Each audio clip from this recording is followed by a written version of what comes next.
Hi, and welcome to another episode of Hot Takes with me, the Silver Fox. Now, I don't want to startle you or alarm you, so steady yourself here, because I'm going to tell you something you may not be aware.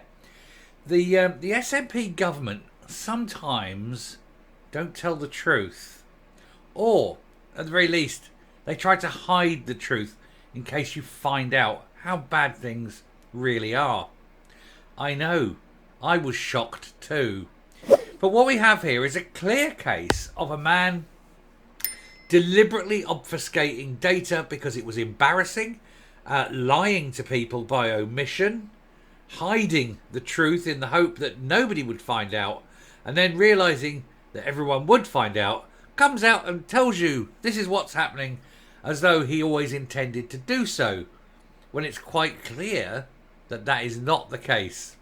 We are talking here about Neil Gray, who was the Energy Secretary and who decided that important statistics about renewable energy were, let's just say, less than optimum, and so decided to do the only decent thing, knowing that he had to publish them, which was to bury them on page 47 of some boring press release that no one was ever in their right mind going to read. That way you can claim later, oh yes, we published them, and get away with it.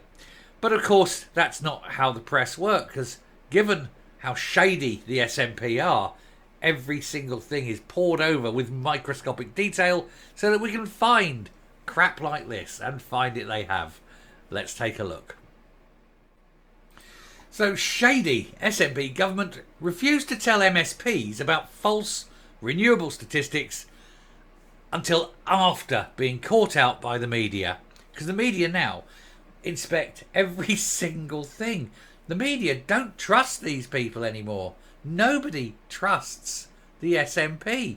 They know that everything they say is either an outright lie, or at least it's a lie by admission, or it's hidden or something. Nobody believes anything.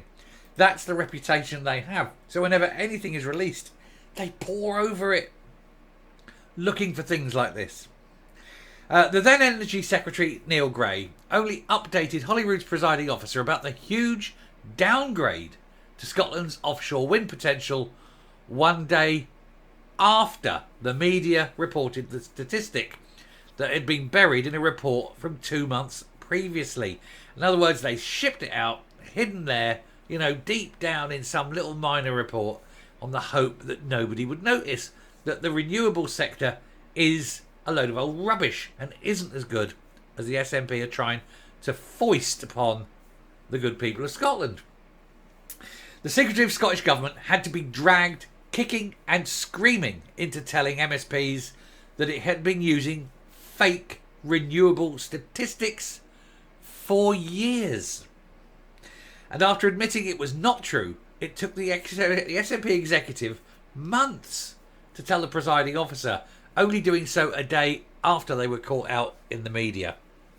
And for years, prominent nationalist figures, including Nicola Sturgeon and Anus Robertson, have been claimed that the country had 25% of the European Union's offshore wind capacity. Clearly a lie. Clearly, actually, impossible. Absolutely impossible. They both even boasted about this in Holyrood, despite having no proof whatsoever that this was in any way even correct. It wasn't. It was a made-up figure. It was one of those, I need to think of a suitably good figure. What's a good figure? I know, 25%. Yeah, that's the one we'll go with. That was how it was formed.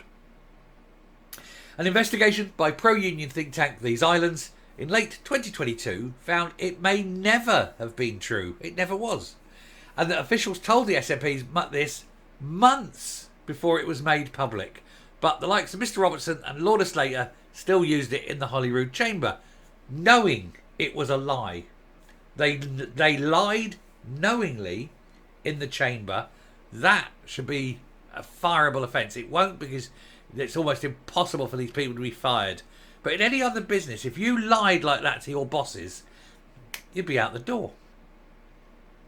Following this bombshell probe, the Scottish Government agreed to go away and correct the figure, which was downgraded substantially to just 9%. a third of what it was. However, it buried this change in the annex to a submission to the Energy Committee on September 2021, meaning it was not known about publicly until 2 months later. So it wasn't even in the main body, it was in the annex, it was in the back, it was written down in very small writing, slightly blurred print. You know, it's a sneaky, sleek bastards, aren't they? Every one of them. Media reports on November the 13th accused SNP ministers of attempting to bury bad news, as they failed to publicly announce that the figure had been changed and was now very much lower. Back in December 22, the then Energy Secretary Michael Matheson. Oh, is that what you do then? You fail at energy, then you fail at health. Good. Now we've got Neil Gray, failed at energy, now he's going to fail in health. Seems to be the way. He committed to undertake further work to quantify Scotland's offshore wind potential. He also promised to update Parliament once this work is concluded. This included a vow to inform the Scotland Affairs Committee and also MSPs, including the presiding officer. And did he do so? Did he bugger? The Scottish Daily Express can reveal the then Energy Secretary Neil Gray only updated the presiding officer about the new statistics on November the 14th, a day after the media reported that the figure had been buried in a report in September, a full 2 months earlier. Oh yes, we'd like to come true and tell the truth now that we've been caught out. It's led to suggestions that Parliament would not have been properly informed about the new figure if the press had not picked up on it. Of course they would. They'd have kept their mouths shut. Of course they would. And then later on when it's been said, oh no, we did publish it. Look, we published it. You know. Unbelievable, these people, isn't it? Scottish Tory shadows Cabinet Secretary for Net Zero, Energy and Transport. It's a long title, isn't it? Douglas Lumsden told the Scottish Daily Express the SNP were caught red-handed in trying to hide the accurate figures in relation to Scotland's true offshore energy potential.